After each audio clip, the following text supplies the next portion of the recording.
Assalamualaikum warahmatullahi wabarakatuh. Pamirsa subscriber YouTube Mang Cecep Goro Bacep anu satiasa tuhu manco di mana wae ayana. Dina dangat ayeuna urang neraskeun hanca dongeng Mapai Jalan ka Naraka bagian ka-13. Ieu yasana Kimasram.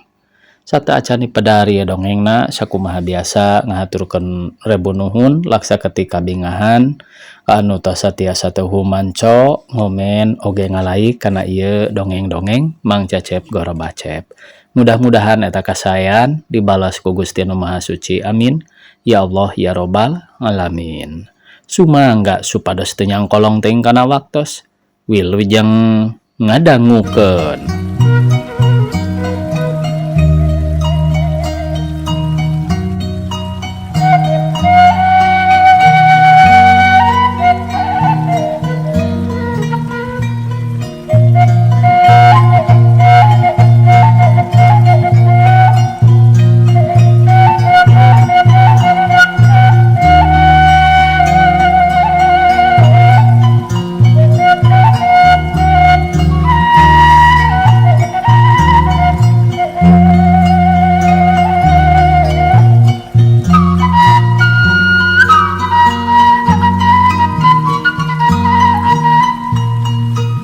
Tong nyiar kaributan mar, apan urang teh kudu ngajaga keamanan, piraku urang nu ributna, paduli teuing lah nu dicieu mah.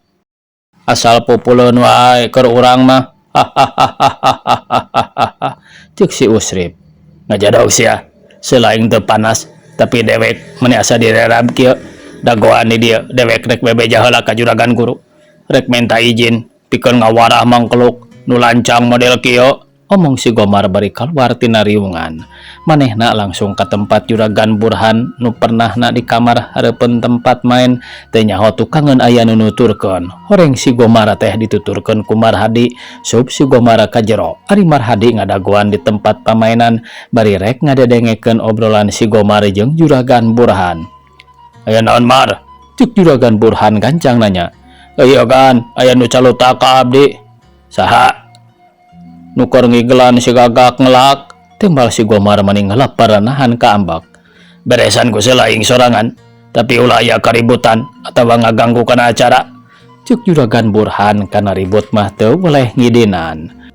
Si Gomar meni ngagedig barang ret ka Marhadi gancang pisan nu direret ngabalieur miceun beungeut. Si Gomar teu curigana naon manehna terus kaluar muru ka tempat nyironggeng. Wala kadinya kasampak Asman masih keneh ngigelan si Gagak ngelak atau pogoh nafsu si Gomar beuki ngagedor, amarahna beuki ngalentab-lentab. "Kumaha Mar?" cuk si Polat. "Beres euy. Tulus ieu diwarahna jelema teh.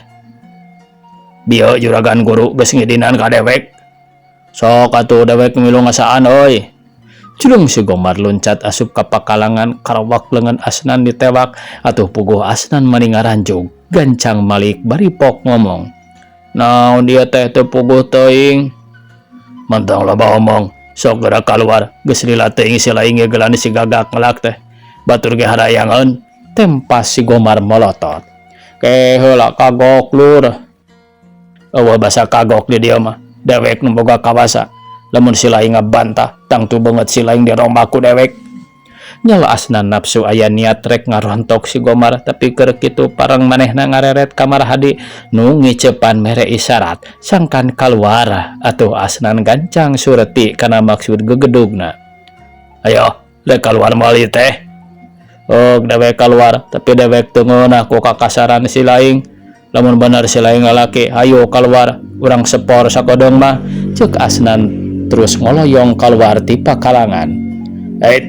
Rek nyoba si laing teh hayu." Cuk si Gomar nyanggupan ret ka batur-baturna mere isyarat sangkan milu nuturkeun ngarapenan Asnan nu disangkana mah Asnan teh jelema biasa bae. Asnan kaluar dituturkeun ku si Gomar, tukangeun si Gomar ngicilik opatan nyaeta si Usrip, si Rukanta, si Polat jeung si Nurepai. Mireungeuh kitu Marhadi oge teu cicingeun manehna kaluar dibarengan ku opat baturna. Jol keluar asnan terus muru ka tempat nu rada lega manehna ngacanteng siga nu tenang pisan. Srog si Gomar ngadeketan ari baturna ting saling karatenemongan nyumput di nu bone. Iya teh rencana si Gomar nu maksudna rek nyoba ijieun heula lamun sakira ripuh ka kara batur-baturna ngaraponan asnan. Rek di mana tempat nu dipake sport teh ha? Rek di dieu rek di ditu, ceuk si Gomar. Di mana ge hayu dewek moal nolak ngan kudu make syarat, tembal asnan. Laon syaratna pokok mongkon. Urang kudu ijen teu meunang aya nu mantuan jeung eleh meunang kudu nagen teu meunang lumpat. Tak setuju kira-kira nanti urang kudu lemor. Oh, setuju dewek oge. Moal rek minta tulung ka batur, moal lumpat cadu teuing ari kudu ngejat ku pantar si laing mah, tembal si Gomar. Kumaha lamun aya batur si laing nulungan si laing? Cuk asnan puguh geus nyaho yen di satu kangen rungkun teh aya batur si Gomar keur nyarumput. Saha dewek teu mawa batur, beureun ku si laing oge katempo. Tempa si Gomar bari Srog manehna pasang kuda-kuda siap bedogna dilugas. Nah maka nyebut bedog sagala dewek oge lemor pae hirup kudu leungeun kosong. Ah da bohong teuing sia cik si Gomar bari sebrut manehna narajang. Heat bedogna sajorelat geus ngahiuk kana sirah asnan. Tapi asnan teu ngantep bahaya. Kesit ngagiwar ka belah kenca atuh hiuk bedog si Gomar teh ngadek angin sorana manibang baraan. Harita si Gomar teu micen waktu samemeh asnan bisa pasang deui kuda-kuda manehna geus miheulaan nyerang. Sakali deui bedogna disebetkeun kana sirah asnan, puguh asnan ngaranjug teu nyangka musuhna rek kitu. Nya eueuh deui jalan keur nyalametkeun diri iwalti kudu dongko. Lep hiuk barang jeung kitu asnan ngasupkeun pereupna kana beuteung si Gomar. Puk! Aduh, ceuk si Gomar ngarengkog. Tapi ku asnan teu diantep cekuk di pino gadona dangwa. Solontod. Si Gomar nyolontod terus luncat ka tukang neangan awahan. Pajajaran sia, ceuk si Gomar molotot. Bari wuntu kekerot pertanda nafsuna geus teu katahan. Srog maju panon seket ngawaskeun gerak asnan, tenang pisan saeutik oge teu katempo gemper sumawana boga rasa sieun mah. Hiuk hiuk si Gomar ngolecerkeun bedogna tapi asnan tetep dina tempatna kalah nyeh seuri siga nu ngahina pisan ka si Gomar teh. Dina waktu nu teu disangka-sangka si Gomar loncat narajang gerakanana cepet lir kirat nepi ka asnan olohok sakedapan mah sadar deui teh dumeh kadengeng ngahiuk bedog hareupeunana. Kalawan teu make ijiran nu pasti asnan ngarawel pigelang musuhna kabeneran deui beunang atuh teu loba pikir. Kap cudalit si Gomar dibantingkeun blak wae nang karak bengkang. Waktu si Gomar rek ngurejat hudang kesit pisan asnan loncat tak sukuna najong leungeun nepi ka bedog nu dicekel ku si Gomar teh mecleng jauh. Bret tueur asnan nyayang dina beungeun si Gomar, puguh si Gomar mending ngoceak sumut jeung irungna getihan gorentel nyoba rek kejauhan nyalametkeun diri. Tapi asnan teu mere pisan kasempetan karawak samreh baju si Gomar di jewang. Cekuk bro deui si Gomar namro bari ngahuhuh nahan ka nyeri. Oh, aduh, si Gomar gagerungan menites sidik nang ngorondang rek lumpat ti pakalangan. Mentong hudang dulur, ulah kawas bikang wae, kakara sakitu geus leweh. Ceuk asnan terus ngadeuketan musuhna. Ngadenge kitu teh si Gomar jadi nekad ka nyeri teu dirasa korejat manehna hudang. Srog deui pasang kuda-kuda kok bedogna dicokot. Setan alas siapa jajaran? Menang masing rek pasundan oge. Hahaha.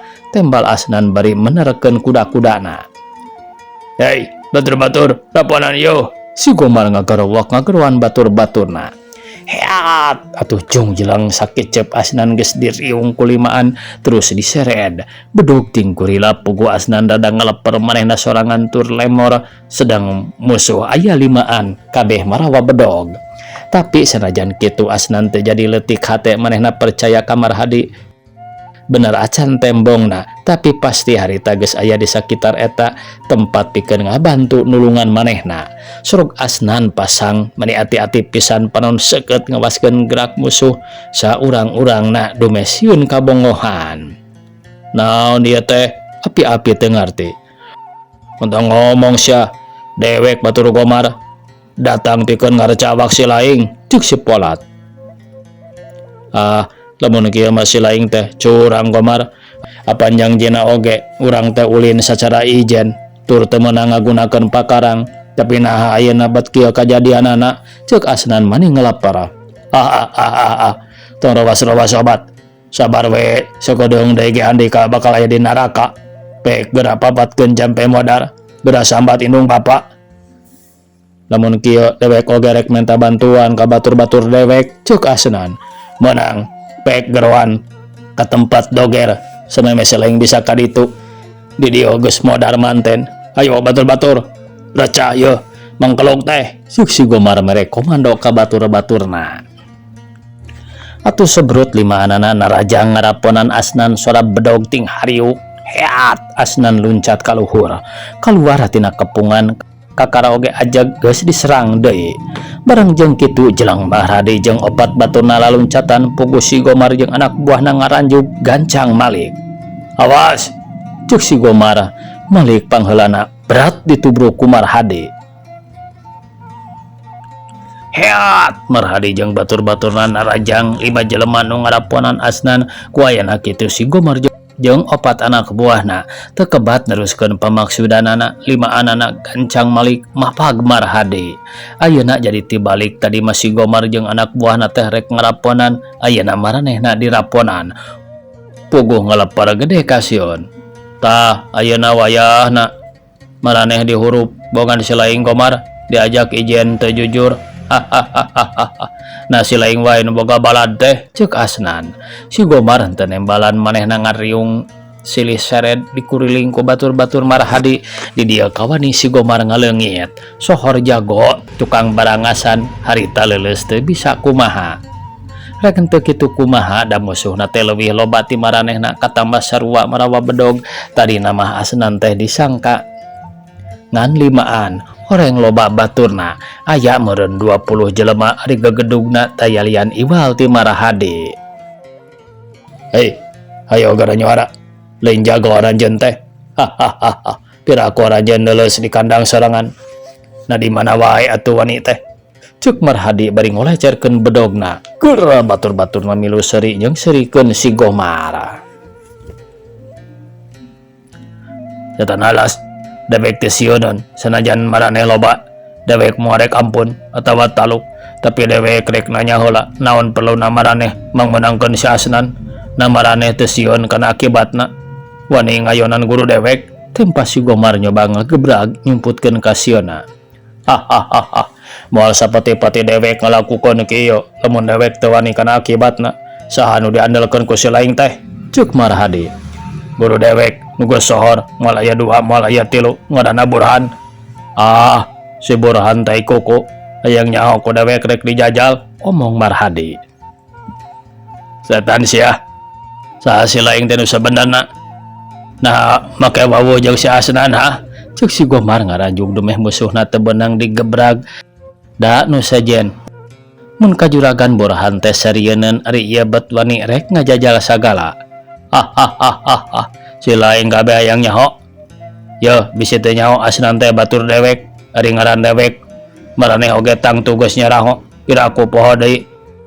Pek inget-inget heula tembal Marhadi bari ngalejeg panon rutret ka si Gomar nu keur ngelaparasieun.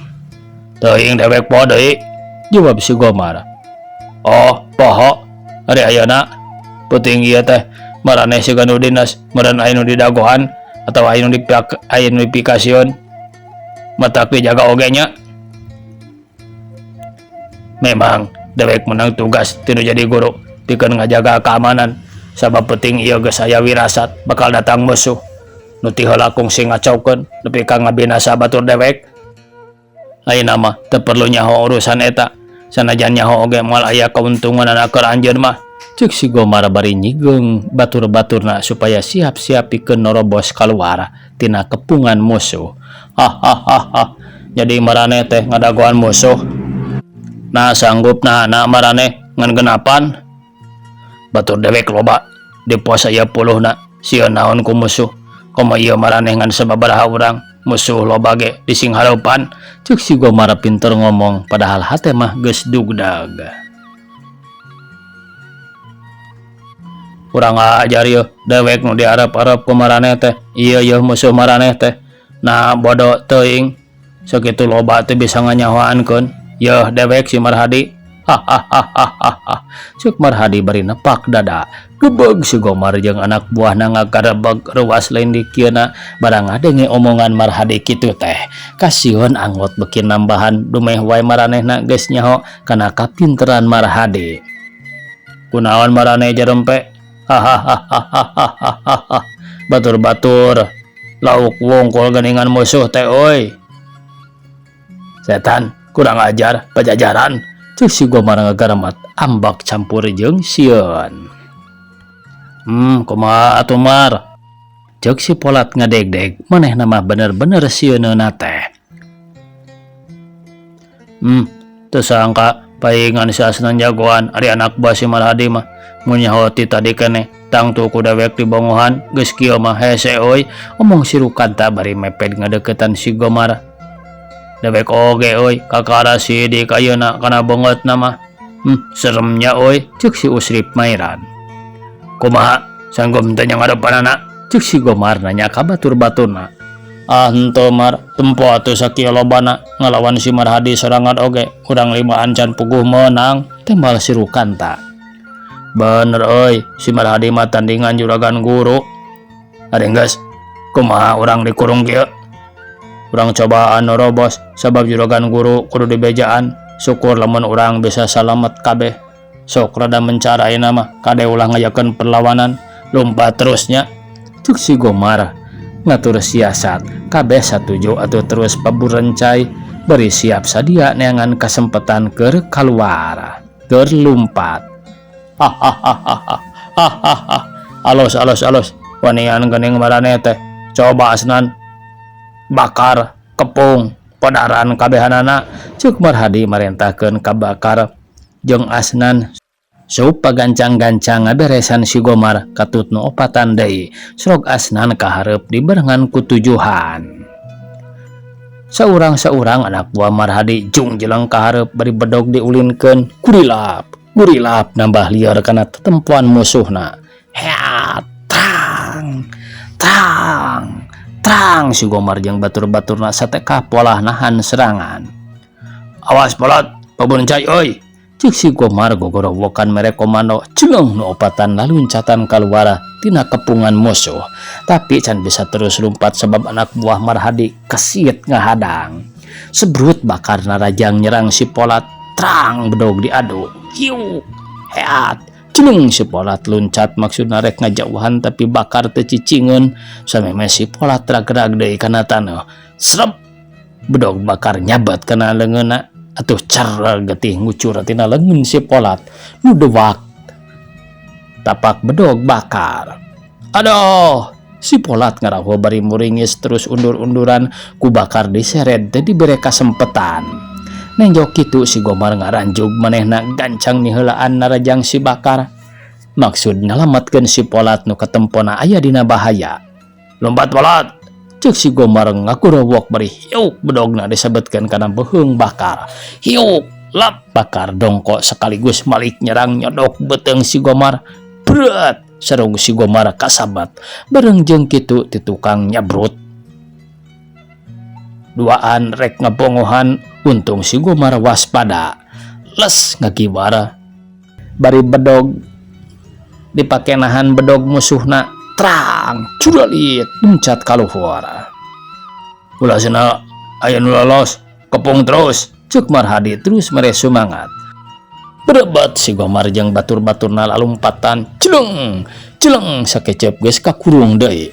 Heat, Asnan jeung bakar narajang dibarengan ku batur-baturna, trang gabres. Aw, Usrip ngoceak. Bro rubuh beri awak mandi getih harita keneh Usrip tinemu ajal ku bedog lawan. Mirengeuh usri Prubo teh si Gomar jeung nu tiluan deui beuki ngaleper kasieun beuki nambahan ngalawan teu untupan rek lumpat hese pisan. Hahaha, alus beresan kabehanana euy, ceuk Marhadi ngabarakatak manehna mah teu milu ngaraponan ti tadi oge gawena ukur nyaksian. Heat batur Marhadi nyerang deui. Celeng si Gomar luncatan hiuk Rukanta nyepetkeun bedogna terang ditahan ku Bakar. Waktu Rukanta rek luncat teu kanyahoan bret burial getih kaluar tina beuteung Rukanta. Bro, Rukanta rubuh teu nyawaan deui. Dua jelema geus jadi korban puguh si Gomar, si Polat jeung si Nurepai gegebegan. Cila kamar, ceuk Nurepai. Tenang, di mana aya kesempatan gancang mabur. Tah geus deukeut caringin, di dinya urang kudu lumpat. Awas hati-hati, ceuk si Gomar meuni cingeus rutret ka sakurilingeunana celeng undur. Akhirna geus aya handapeun tangkal caringin nu gede. Serog anak buah Marhadi ningker meuni rapat.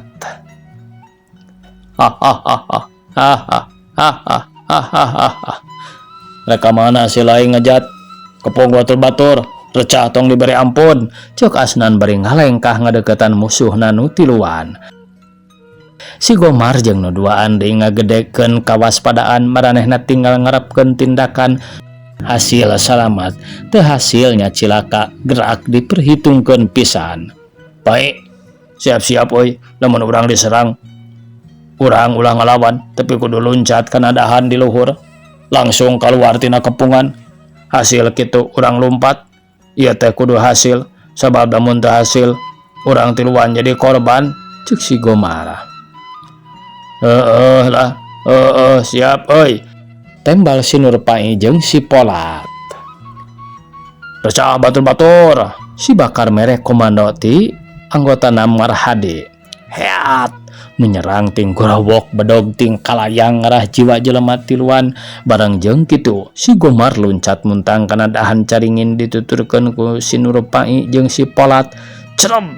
Cerep belasan bedog ngahakan tangkal caringin. Kasempetan ieu ku si Gomar jeung baturna teu dipiceun. Celeng turun ka handap langsung mangpret kabur. Urang ajar, urang katipu, pinter oge tah si haram jadah teh, ceuk si Bakar ku kulutus. Udag terus, Marhadi ngagorowok. Atuh berebat anak buahna lalumpatan ngaberik si Gomar ari nu diberi angot lumpatna beuki tarik. Bubuhan anu keur sieun lumpat notog-notogkeun maneh teu sirikna naon oge ditabrak. Si Gomar, si Nurepai jeung si Polat jago lari harita teh teu kaudag, malah nepi ka imah teh nu ngaberik mah masih keneh jauh aya di tukang. Batur-batur, siap datang musuh, ceuk si Gomar diburuan keneh geus gogorowokan. Ngadangi kitu teh nu araya di jero Cingraranjug buriak jelema budal. Ronggeng bubar panaya ganting beretek ronggengna sorangan harita digugus suruk ku tukang kendang, da teu bisa lumpat. Tayohna wae tina bakating ku gempeur sieun ku musuh. Nukur marahen nalumpatan cul kartu cul duit di jero pahibut jelema pabaliut ti dalagor jeung batur sorangan. Dan si Komed nu tenang teh batur ribut teh manehna mah kalah loncat kana meja urut nu marahen. Duit dikerid ku manehna, dasar si Komed meuni dolog pisan kana duit teh. Anak buah Juragan Burhan cung jelang kaluar ngajaga musuh nu datang. Ari Juragan Burhan teu kabawakeun gempeur, manehna tenang lempang kaluar ti kamarna. Ret ka si Gomar nu haruha hareho pok wae nanya rada nyentak. Aya naon ha? Musuh kan, aduh seueur, tembal si Gomar. Saha si Marhadi lain, ceuk Juragan Burhan. Semohon si Marhadi. Siap-siap, tahan sangkan ulah aya nu bisa asup ka jero, ceuk Juragan Burhan mere parentah surog anak buahna ka hareup ngajajar di buruan mapag musuh nu bakal nyerang. Awas, ulah aya nu kaluar. Cari cing kabeh di dieu. Tong sieun, kami tanggung jawab kana kaselamatan aranjeun, ceuk Juragan Burhan. Nitah sangkan jelema ulah aya nu kaluar kudu tetap cicing di jero. Demi harita Marhadi jeung sabatur-baturna henteu kebat ngaberik si Gomar. Sanggeus si Gomar gogorowokan ngabejaan baturna teh, Marhadi ngarandag anak buahna ditahan teu meunang ngaberik nepi ka tempat Juragan Burhan, sabab Marhadi nyaho ka kakuatan Juragan Burhan teh teu beunang dilalaworakeun. Sanajan maksa moal aya kaunggulan ku sabab kitu Marhadi gancang megat anak buahna. Ayo ayeuna mah baralik deui euy. Sakieu oge urang geus cukup ngagempurkeun maranehna. Keun we urang tungtut unggal minggu. Kagok padahal mah Kang, kapalang gawe lah. Urang terus we diserang ka tempatna. Ceuk si Bakar ngomongna bari jeung kekerot. Nyerang ka tempatna secara terang-terangan kieu sarua we jeung masrahkeun nyawa. Pikir atuh sabaraha jelema kekuatan musuh teh. Apana aya ratusna ari urangan sakieu. Geus nunggu engke urang tungtut ala deui. Pokona urang mah bisa ngacaukeun kasenangan anak sakitu ge cukup, ceuk Marhadi. Tapi kumaha mun maranehna nyerang ka tempat urang? Tembal asnan. Maraneh oge boga polo tangtu moal daekeun. Mun niat mah ti kamari ieu. Hayu baralik deui. Paburencai bisi maranehna neangan kade ulah nyurigakeun. Harita keneh anak buah Marhadi paburencai aya nu ka kaler aya nu ka kidul, tapi kabehanana muru ka kulon rek baralik ka padalarang. Ari anak buah Juragan Burhan harita teh masih keneh dilaluar geus kesel ngadaguan lawan nepi ka aya sajamna kaayaan aman eueuh nanaon. Mana musuh teh Gomar? Aduh, bieu mangudag abdian, mangga weh taruskeun ta ka si Nurpai, teh mal si Gomar ngalapar. Waduh, sing sionan meureun maneh mah. Jawab Juragan Burhan semun nafsu. Aduh, laras gan, si Usrip sareng si Rukanta binasa, rupina matras maot gan. Di mana bangkena? Di kebon awi gan. Kurang ajar. Teu wani nya nyerang ka dieu mah. Geus barudak aman ayeuna mah. Bisi rek neruskeun marahin, pek teruskeun. Wah, duitna oge ludas, aya nu maling, ku ayeuna ribut bieu. Duitna meja kabeh ludas, aya nu nyikat. Rugi lamun kieu mah, yo, ceuk salah saurang nu kalengitan duit ku kulutus. Geus we eureun, hayu baralik, keur teu meunang duit teh aya-aya wae, tukang rebab milu nafsu harita keneh. Jelema budal menipah heula-heula siga nu sieun. Juragan Burhan geus teu bisa kumaha nafsu kapegung amarah teu kabudalkeun, ayeuna manehna ngalaman rugi gede. Murid duaan eueuh duit hasil tina acara peuting eta teu katarima, nu sidik tukang maraen ambek-ambekan siga nu karapokeun. Imah ruksak parabot hancur kadupakan ku jelema nu ribut sieun ku musuh. Gek wae diuk diriung ku 10 murid-muridna. Bodoh, barodo kabeh, ngajaga naon maraneh teh ha? Musuh sakitu lobana. Kuatir kapariksa, maneh Gomar. Eueuh gunana diangkat jadi kepala keamanan teh. Kalakah gaji we sia hayang gede, gawe kawastai. Deleh ku maraneh, sabaraha karugian dewek ayeuna. Duit teu asup, barang parabot loba nu ruksak, imah lidik kalotor. Ku kata lobehan silaing kabeh, jelema-jelema jadi kukulutus, bisa-bisa kapoekeun sing sieunun. Goblok, tolol, bodoh silaing kabeh, kawas kebo. Ceuk Juragan Burhan bari korejat cengkat terus ngalejeg. Kabeh anak buahna jarempet aya saurang nu wani nyawara sigana wae sarieunun. Da geus pada nyaho mun Juragan Burhan keur ambek, eg aya nu nembal angot. Sok ngajadikeun murang maring, kudu we salah saurang aya nu disiksa diteunggelan. Waktosna kabujang see pamirsa, sakitu nu tiasa kapihatur. Wassalamualaikum warahmatullahi wabarakatuh.